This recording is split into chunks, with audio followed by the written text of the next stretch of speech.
Hi, I'm Erin Soderberg Downing. I am the author of the Quirk series. Today I'm going to read you the first two chapters of The Quirks and the Quirkalicious Birthday. This is the third book in the Quirk series and my personal favorite. Chapter 1, Stinky Siblings. Sometimes siblings stink. There are times when they literally stink, after accidentally stepping in dog poo or going on a bath strike or eating too many chives fresh from the garden. But sometimes they stink in the other way. Little brothers, twin sisters, siblings of any kind. Anyone with a sister or brother knows that other kids in your family can really get on your nerves now and again. Most of the time, the kids in the Quirk family got along very well. Sure, Finnegan Quirk pestered and picked on his sisters an awful lot. Molly bossed and got frustrated too often, and Penelope caused lots of interesting problems with her magical mind. But they all loved and supported one another no matter what. In fact, Molly and Penelope Quirk were not just twin sisters. They were also best friends. But every so often, even twins, especially twins, have trouble getting along. There are times when twins can't or just don't want to cooperate. Days or weeks or months when it's impossible to agree about nearly everything. That is the position the Quirk girls found themselves in during the week leading up to their 10th birthday. Turning 10 is a big deal, double digits and all that. But for two girls in Normal, Michigan, turning 10 was also about to become a very big mess. Chapter 2, Quirkalicious Birthday Hunt. Molly, wake up! Penelope Quirk balanced on the edge of her bed and shook the rail of her twin sister's top bunk. She poked Molly's pillow and whispered directly into her ear, "Wake up, wake up, wake up, wake up! It's time!"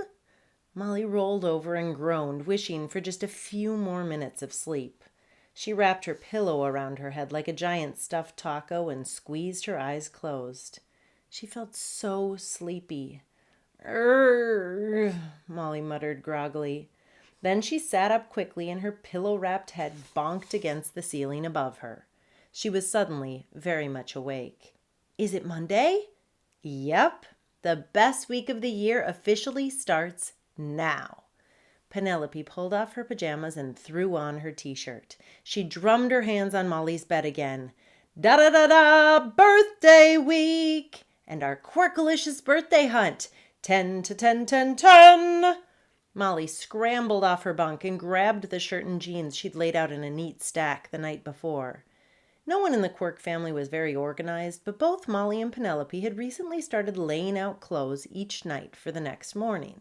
Penelope found it made her feel more in control of her day. Molly just liked having a few extra minutes to sleep. As Molly pulled her wild, brown curly hair away from her face with a headband, she asked, "Do you think Gramps remembered?" Penelope jumped into her skirt and tugged it past her knobby knees. 2 hops and 1 quick twist and she was dressed. "Oh, he remembered," she assured Molly. Penelope, who was often called Pen for short, pulled her crinkly curls back into a messy ponytail. She grinned at her sister's reflection in the mirror that hung over her dresser. "Ready?" Molly nodded. "Set. Go!" Both girls hustled out of their bedroom and stampeded down the stairs. Early autumn mornings in Michigan were often quite cold, so a chill nipped at the girls' fingers and noses as they ran through the house. But warm air floated toward them from the kitchen, making the house feel and smell like home. Molly didn't realize how hungry she was until the smell of apple sausages and fresh currant scones hot from the oven made her stomach growl. Yummers! Molly ran to the stove where their grandpa, Quilliam Quirk, was pushing little sausages around in a pan coated with melted butter. "My favorite breakfast." "Mine too," Penelope agreed, plucking a piece off one of the scones. She stuck her finger into a little bowl of jam and dabbed it on the warm scone. She stuffed the gooey bite into her mouth, then reached out to pick off another bite. Grandpa Quill playfully swatted her hand away. "Only the best for my birthday week girls. I'll have these tasty treats ready in just a moment. Your mom had the early shift at Crazy Ed's this morning, but she wanted me to pass one of these along to both of you." He held his arms out and wiggled them, waiting for a hug. But Molly and Penelope had already made their way to the table, where they were clearing a space for breakfast. The speckled kitchen table was a dumping spot for everyone's stuff, and each of the Quirks had gotten used to pushing random things aside to make room for meals each day. The girls moved 3 pairs of Grandpa's reading glasses, a dirty Crazy Ed's mug, 2 empty soup cans, and 1 apron to make room for containers filled with clotted cream, jam, and marmalade for the scones. Grandpa Quill cleared his throat, still waiting for his hugs.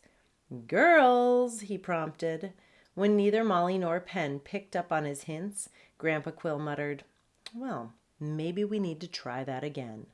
Suddenly, time swooshed and whipped backward, just like someone had pressed a giant rewind button. Moments later, Penelope and Molly rushed through the dining room a second time. You see, like most of the Quirks, Grandpa had a special kind of magic power. A quirk. Grandpa Quill's magic allowed him to have a do-over whenever he wanted one. He could rewind time, sending people spiraling backward a few seconds or minutes, or however much time he needed to replay a real-life scene a second or third or fourth time over. Molly was the only person, other than Grandpa Quill, of course, who ever noticed time flipping and flopping. Molly always knew, because she was immune to the rest of her family's magic. She had no quirk of her own, but at least she had immunity. Sometimes being the only quirk without a special magic power could come in handy, but sometimes it really stunk being the only non-magical member of a very unusual family. The girls came flying into the kitchen again. This time Grandpa was in front of the scones, waiting with open arms. As he squished them both into a tight hug, Molly peeked over his shoulder. "Yummers," she said again, giving her grandpa a wink.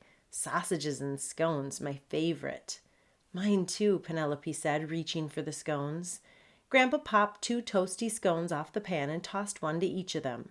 "Only the best for my birthday, girls," he said. "Now have a seat and let's eat." He leaned into the dining room and yelled to Molly and Penelope's younger brother, "Finn, breakfast's on!" Penelope held the scone in her mouth as she and Molly shoved the clutter that was gathered on the table to the side again. Molly carried the dishes of cream and jam to the table, while Penelope tried to talk through a mouthful of scone. "Famps." "Pardon?" Grandpa Quill asked, stabbing a sausage with his fork. Penelope swallowed loudly. "So where's our first present, Gramps?" Grandpa Quill chuckled and squeezed into an empty seat at the table. He slowly pulled open a scone and covered it with cream and Michigan cherry jam. His long, droopy mustache was quickly tipped with the sticky red stuff. "Patience, dear girl." "Patience?" Molly demanded. "We've been waiting a whole year for this Quirkalicious birthday hunt. Let's get moving, Gramps." 5-year-old Finnegan Quirk echoed, "Yeah, Gramps, let's get moving," as he bounced into the kitchen on an inflatable hopping ball. Molly watched her brother's messy tuft of blonde hair spring up and down as he hopped back and forth across the linoleum floor. Though Molly could see every one of Finn's bouncy ball moves, the only thing Grandpa Quill and Penelope could see was the hopping ball, springing up and down without a rider.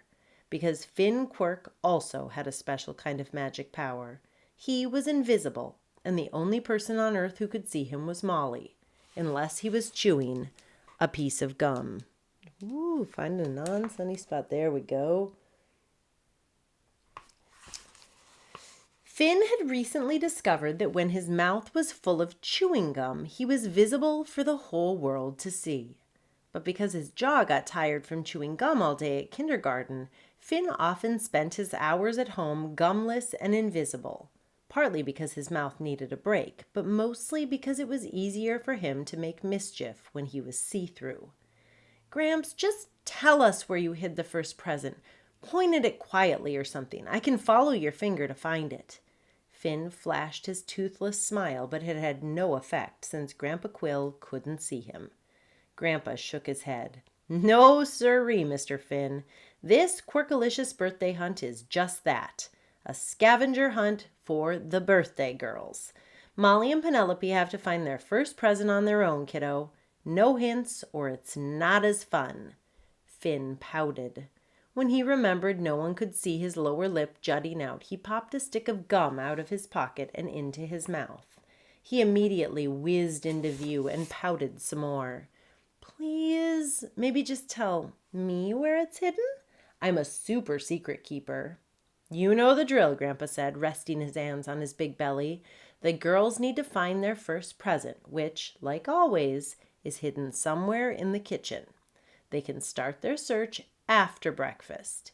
Inside the first present is a clue that will lead them to their next present and their next clue. He glanced at Molly and Penelope, and so on. There are 6 gifts in total, 5 little guys, and then the big honker. Penelope stared back, as if they needed a reminder about how a Quirkalicious birthday hunt worked. We know, Gramps. We've been doing your birthday scavenger hunt since we were 3. We're expert present hunters now, and besides, we make an excellent search team. Grandpa Quill huffed.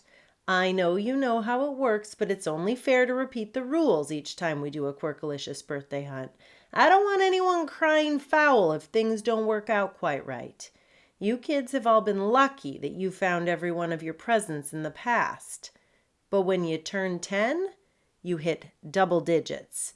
That means this year the clues are going to be doubly hard. He leaned forward and his mustache dipped into his coffee cup. As usual, you have until your actual official birthday on Saturday to solve all the clues. The 5th and last clue will lead you to the big final present. If you don't succeed, you can keep the little gifts you find along the way, but no super duper mega gift. But, Molly blurted. No buts about it, Grandpa Quill interrupted. If you don't solve all my clues, you don't get all your presents. And the scavenger hunt can't begin until you and Penelope find your first gift. We begin after breakfast. No exceptions. Molly and Penelope looked at each other, then looked at the piles of delicious food on the table.